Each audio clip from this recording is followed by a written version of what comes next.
A paz do Senhor Jesus, meu querido irmão, minha querida irmã. Estamos aqui em mais uma lição do nosso discipulado. O que é discipulado? Eu decidi separar algumas ministrações aqui, algumas lições que eu considero importante para aqueles que desejam conhecer mais de Deus, conhecer mais da palavra do Senhor, conhecer mais de Jesus. Porque eu percebi que muitas vezes as pessoas aceitam a Jesus, seja na igreja, seja durante um culto presencial ou um culto online, ou uma célula, e depois essas pessoas não sabem o que fazer. Então, eu separei algumas lições que são ensinamentos básicos que todo cristão precisa ter na sua vida espiritual, durante a sua trajetória aqui na Terra. Desculpa.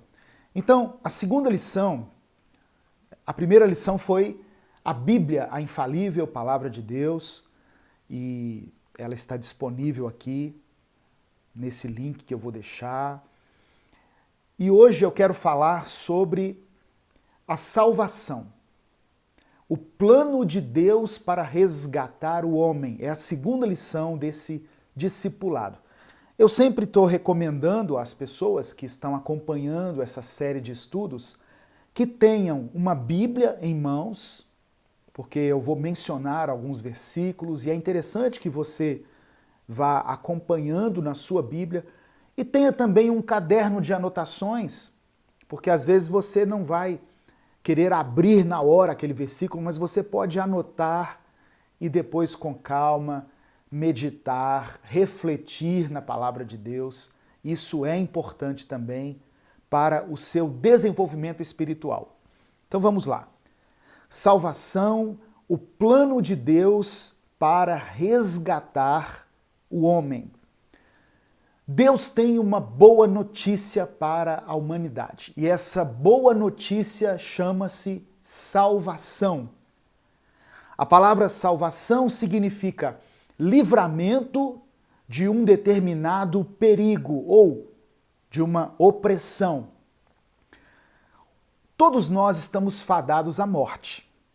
Só que morrer sem salvação é a pior coisa que pode acontecer com o ser humano, porque significa que aqueles que morrem sem a salvação, e nós vamos ver aqui que a salvação é em Jesus Cristo, aqueles que morrem sem a salvação, eles vão sofrer eternamente no inferno.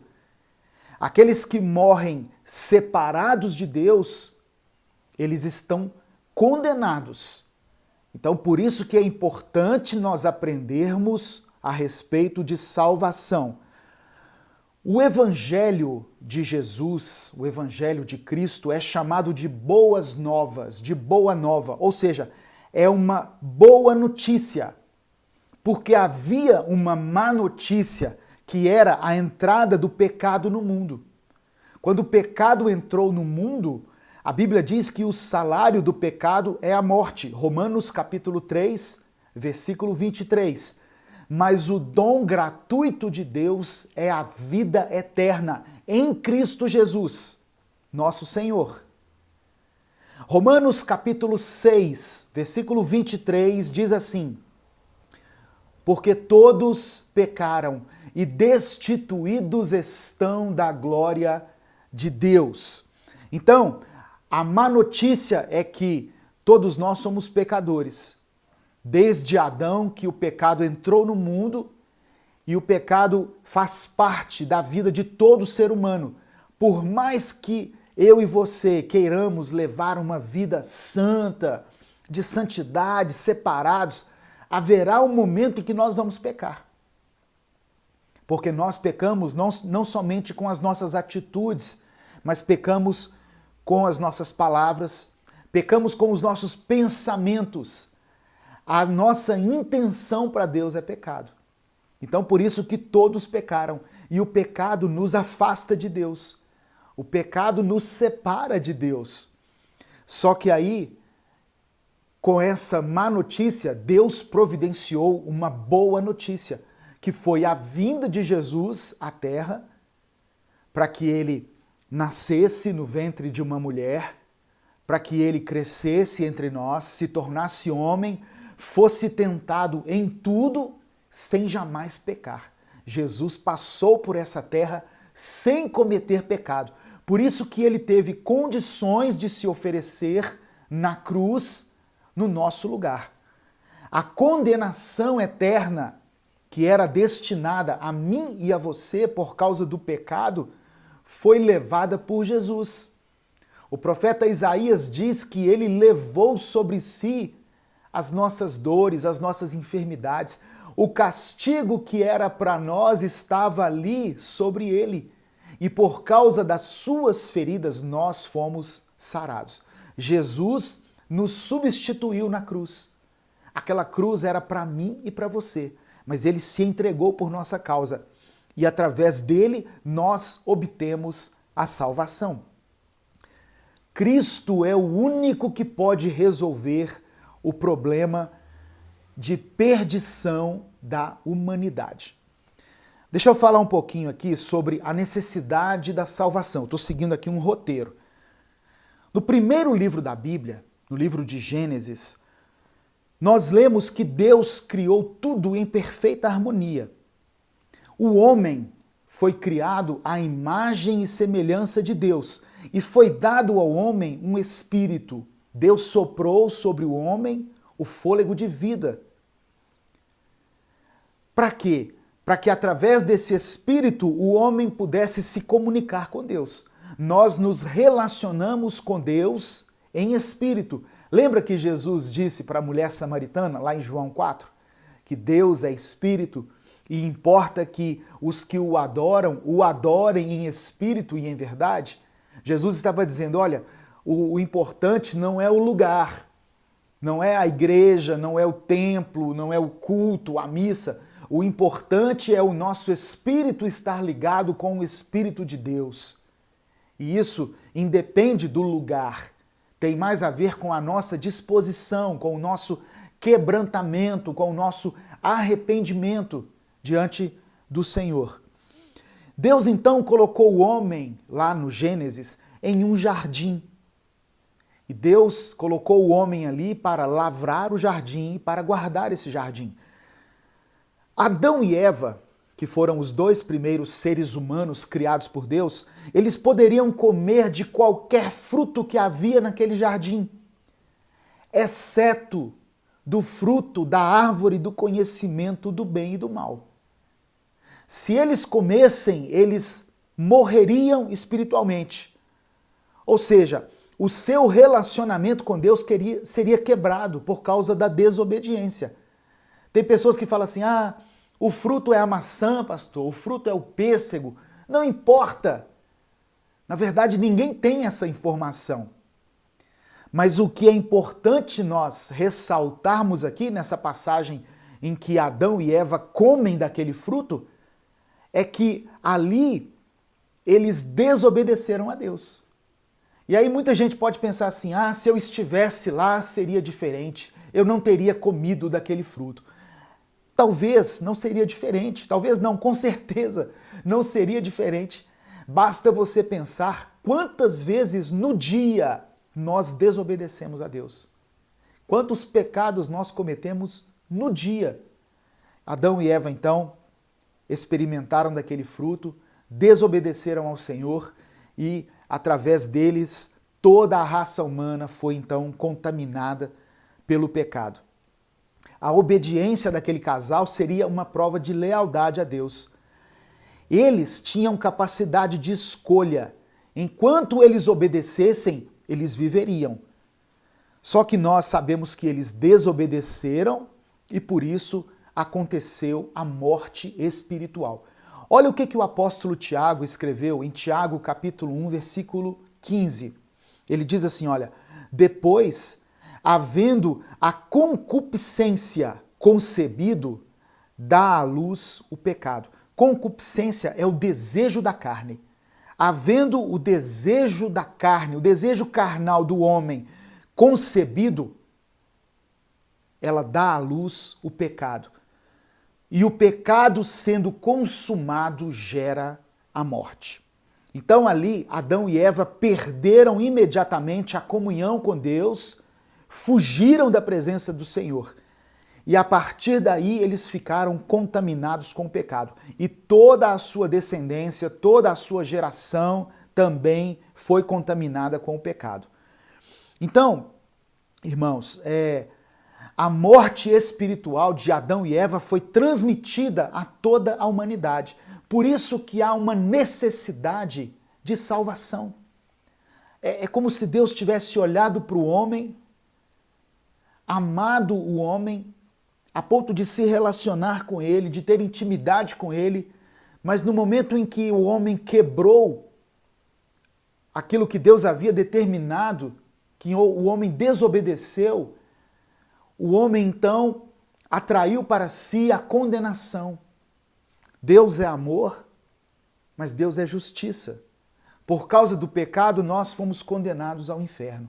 Nós fomos condenados a nos afastarmos de Deus. O pecado nos afasta de Deus. Isaías 59 diz que o pecado faz com que o Senhor não ouça as nossas orações.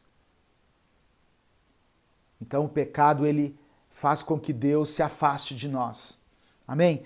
E para que nós nos livrássemos das consequências do pecado, Deus elaborou um plano de salvação na pessoa de Jesus Cristo para nos resgatar do pecado e dos seus efeitos.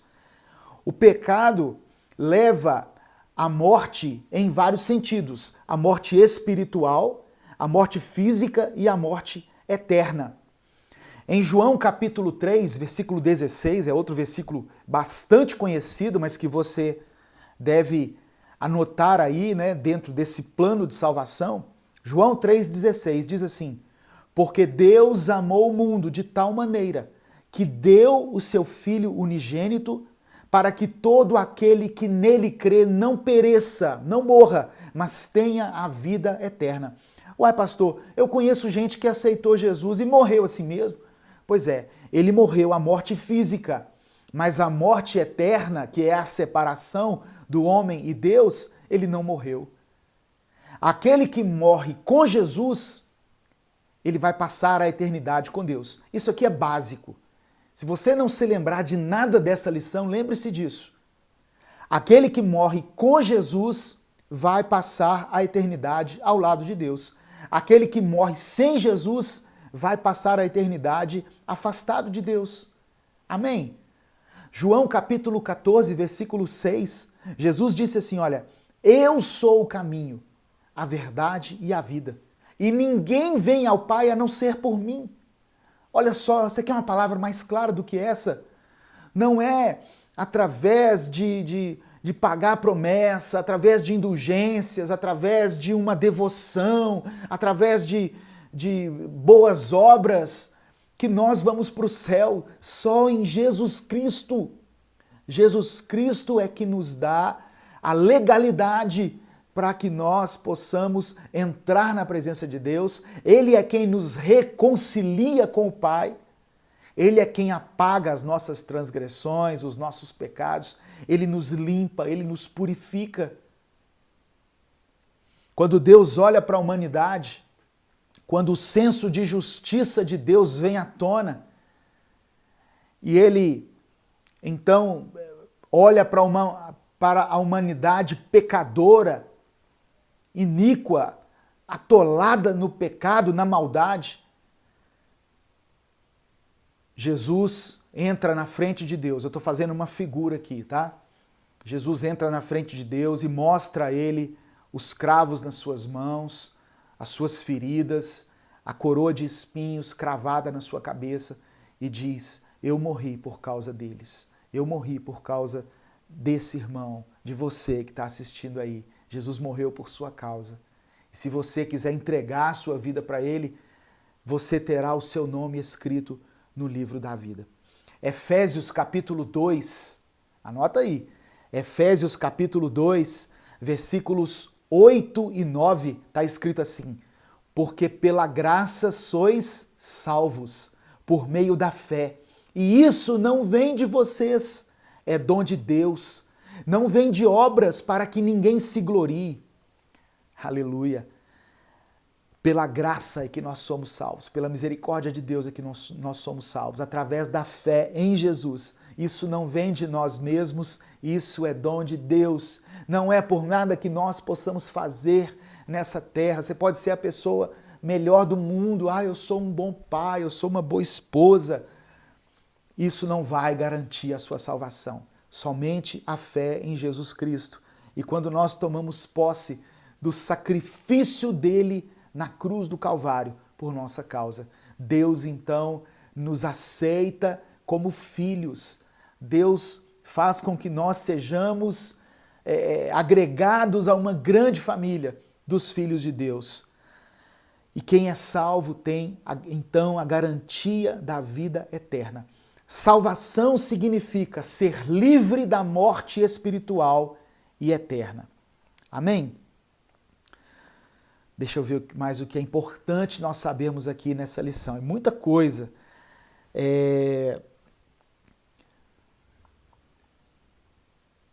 Quais são os passos, então, pastor, para nós recebermos essa salvação? A nossa conversão de pecadores a filhos de Deus. Mas eu não era filho antes. Não. Antes nós éramos criaturas. Filho é somente aquele que aceita Jesus, aquele que compreende essa palavra e que recebe Jesus no seu coração. João capítulo 1, versículo 12, anota isso aí.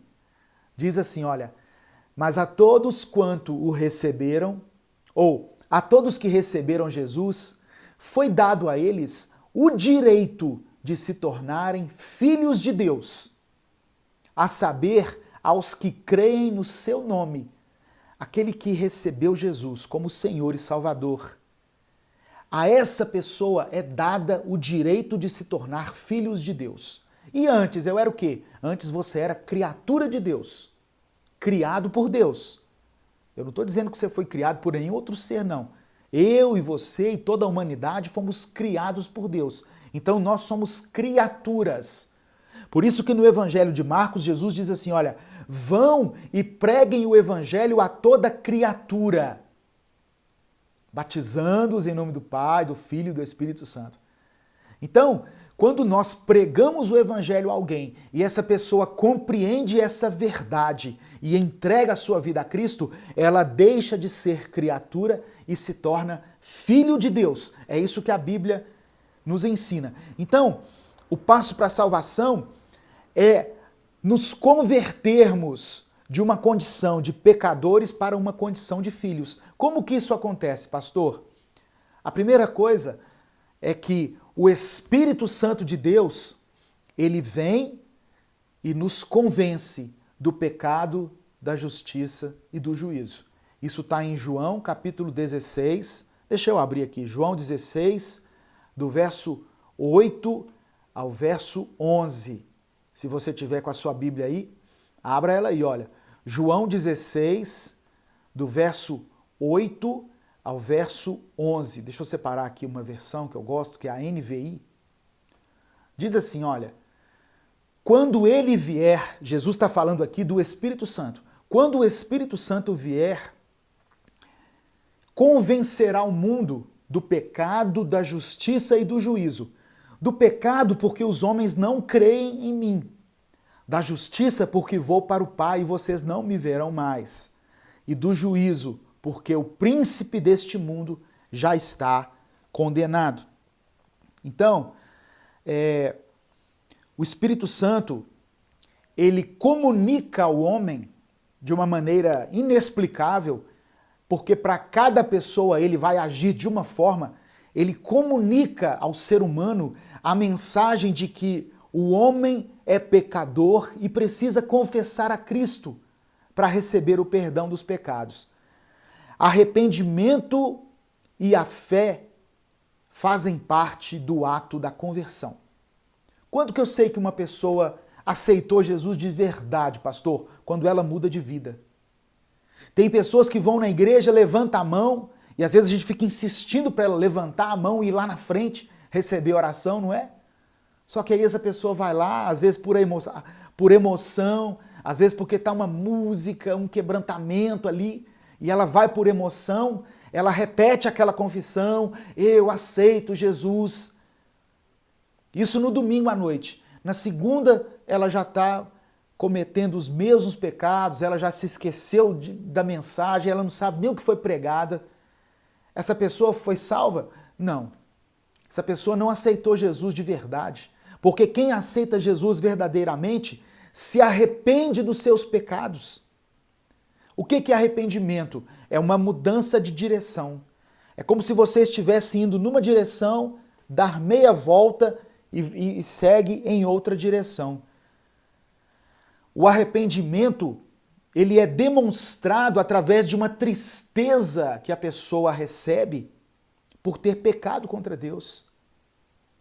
Ela tem um sentimento assim, puxa vida, o que eu fui fazer? É diferente do remorso. Quer ver como é que é o remorso? Às vezes você vai numa pessoa que está presa.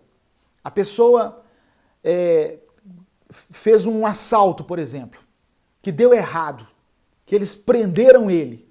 Aí você vai lá na cadeia, pergunta assim, mas e aí, você está arrependido? Ele fala assim, eu estou arrependido. Por que você está arrependido? É porque não deu certo, aí, porque eu estou na cadeia. Ou seja, se tivesse dado certo, ele não estaria arrependido. Isso chama-se remorso. É quando a pessoa sente uma tristeza pelo que ela fez, mas se deixar, ela vai lá e faz de novo. Arrependimento é quando eu sinto uma tristeza profunda no meu coração, é quando eu sei que eu entristeci o coração de Deus acima de tudo e eu decido mudar de vida.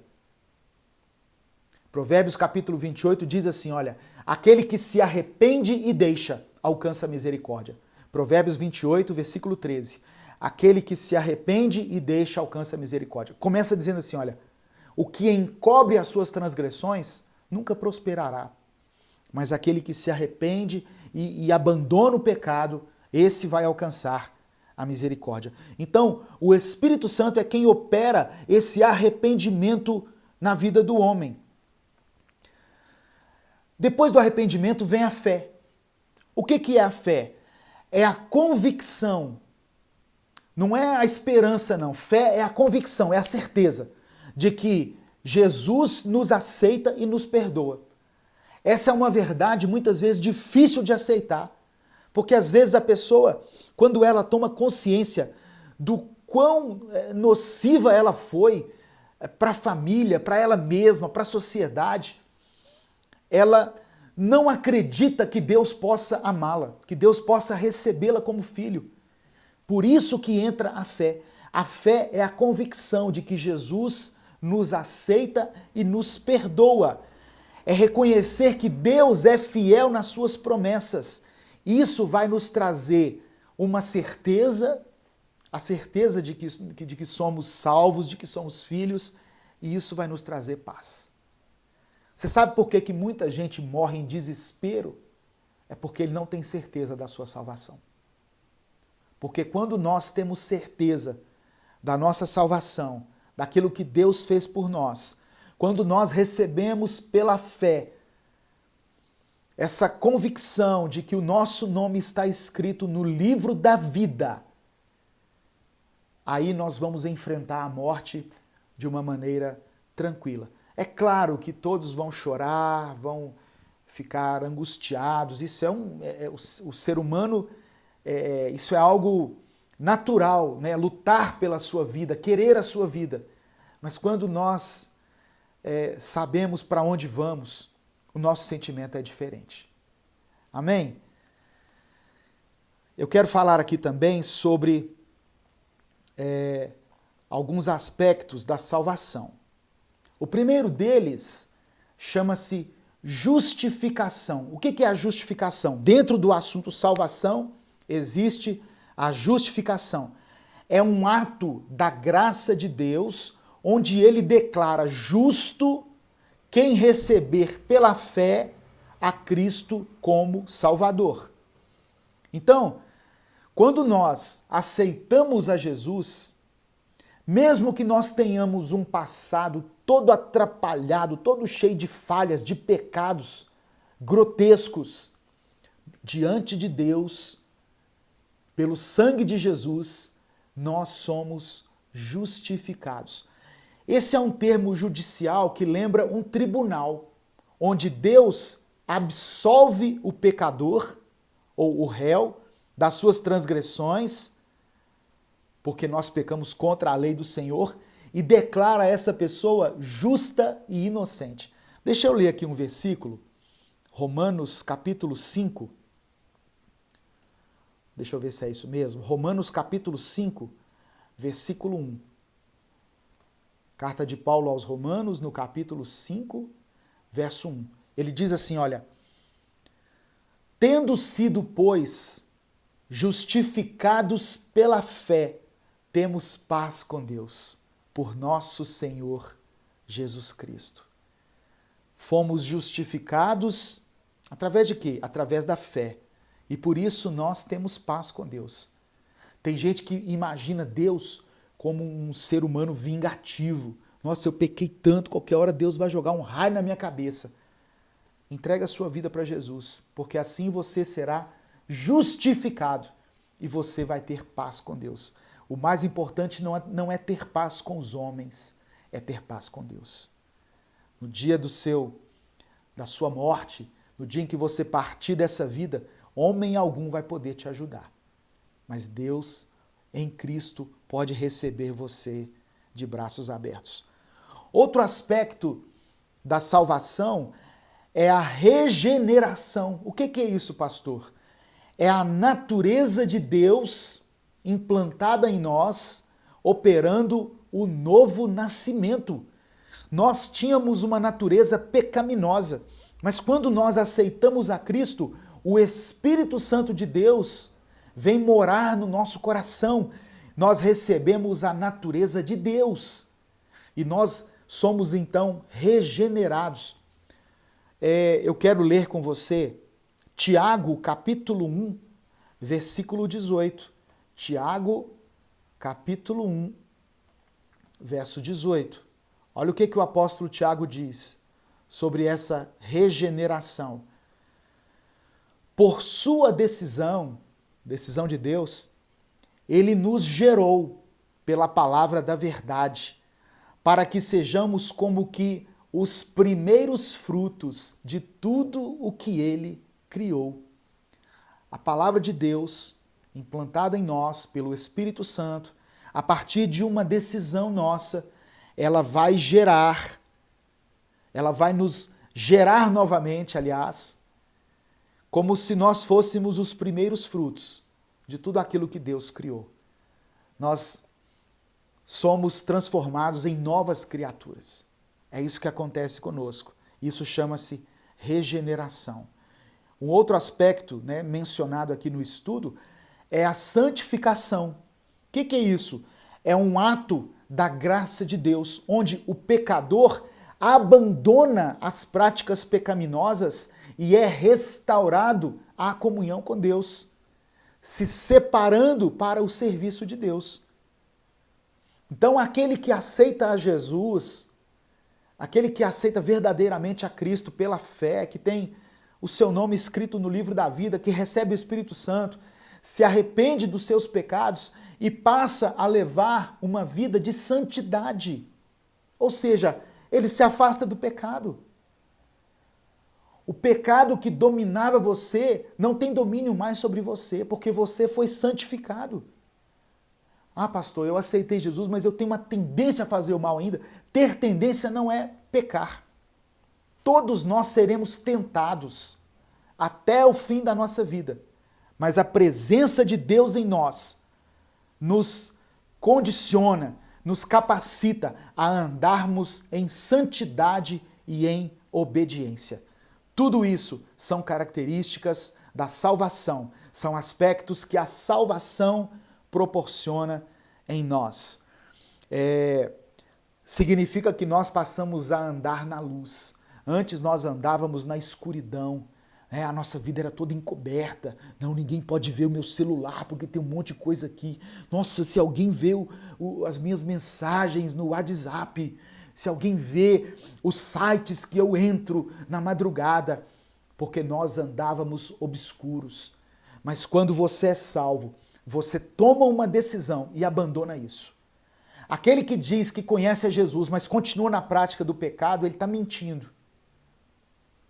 Não adianta querer fingir que você é cristão, que você tem uma vida diferente.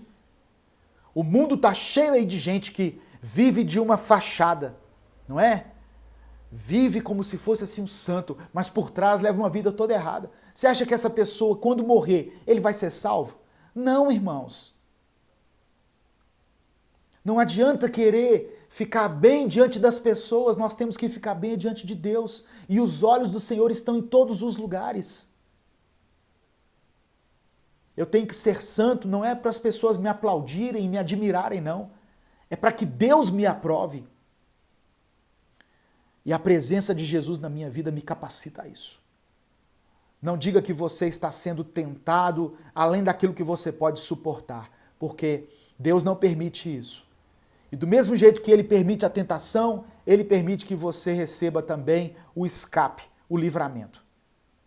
Significa que se o diabo estiver armando alguma contra você, alguma coisa que vai te derrubar, antes que isso aconteça, Deus desfaz os planos de Satanás. E você continua aí, caminhando como um vencedor, como um santo, agradando a Deus, andando na luz, amém? Vivendo de um modo digno que o Senhor aprova. A santificação é tão importante que o escritor aos Hebreus, no capítulo 12, no versículo 14, Hebreus capítulo 12, verso 14, olha o que ele escreveu. O escritor de Hebreus é desconhecido. Alguns dizem que é Paulo, mas não tem nada que comprove isso não. Olha o que ele escreveu. Esforcem-se, requer esforço. Esforcem-se para viver em paz com todos e para serem santos. Sem santidade, ninguém verá o Senhor. O céu não é um lugar de pecador. O céu é um lugar de pessoas santas. Amém? Receba essa palavra em nome de Jesus. Em nome de Jesus. Então esse foi o nosso estudo de hoje. Salvação, o plano de Deus para resgatar o homem. E eu quero aproveitar aqui, esse momento final desse estudo para te fazer um convite. Se você ainda não convidou Jesus para entrar na sua vida, hoje é o momento de você fazer isso. Talvez você esteja recebendo aí diariamente as mensagens Minuto com Deus, mas você nunca fez uma oração de confissão a Deus, de confissão ao Senhor, convidando Jesus para entrar na sua vida. Você precisa fazer isso. Você precisa confessá-lo como seu Senhor e como seu Salvador. O último versículo que eu quero deixar aqui, Romanos capítulo 10, versículo 9. Romanos capítulo 10, eu vou ler a partir do 8, para dar um contexto melhor. Romanos capítulo 10, do verso 8 ao verso 10. Anota isso aí, passa isso para frente, a humanidade precisa saber disso. Olha o que está escrito. Mas o que ela diz?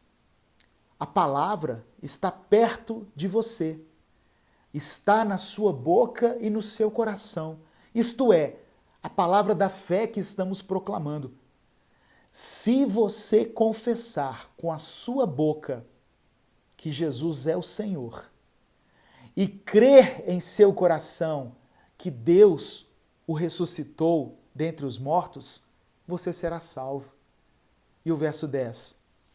Pois com o coração se crê para a justiça e com a boca se confessa para a salvação. Olha só, é importante você confessar com a sua boca que Jesus é o Senhor e que você creia no seu coração que Ele tem poder sobre a morte, que Deus o ressuscitou dos mortos. porque assim você será salvo. Eu termino esse estudo com essa reflexão aqui. Amém? Hoje é tempo de você entregar a sua vida para Jesus. Eu não estou dizendo que os seus problemas vão acabar, mas Jesus, nas palavras dele, pode tornar o seu fardo mais leve. Ele troca de fardo com você. Ele toma o fardo pesado que você está carregando e entrega a você um fardo leve, porque assim a sua alma vai encontrar descanso. E você vai garantir que você terá o seu nome escrito no livro da vida, para que no dia em que Jesus voltar para buscar a igreja, você também será chamado, você também será convocado. Amém? Receba essa palavra. Até o nosso próximo estudo. Que Deus te abençoe, em nome de Jesus.